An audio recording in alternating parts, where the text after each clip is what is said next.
জয় গুরু, সুপ্রভাত, হরি ওম। ওম অখণ্ড সংহিতা বা অখণ্ড মণ্ডলেশ্বর শ্রী শ্রীমৎ স্বামী স্বরূপানন্দ পরমহংসদেবের অমৃতময় উপদেশবাণী ষোড়শ খণ্ড। জীবনকে সফল করিবার সহজ পথ।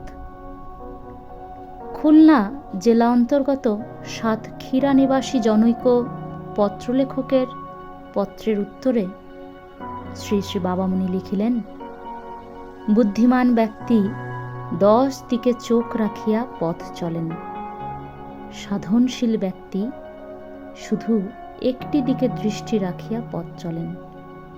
সেই লক্ষ্যটি তাঁর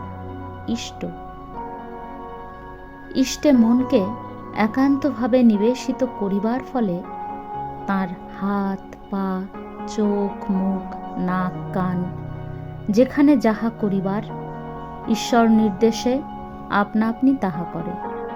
জোর জবস্তিও করিতে হয় না, যুক্তি তর্ক বুদ্ধিও বিশেষ খাটাইতে হয় না। জীবনকে সফল করিবার ইহাই সহজ পথ। যদিও বলিলাম সহজ, তথাপি স্বীকার করিব যে ইহা সকলের চেয়ে কঠিন। সহজ বলিয়াই এ পথে লোকে চলিতে চাহে না। না চলিতে চলিতে সুগম পথও দুর্গম হয়। হরি ওম।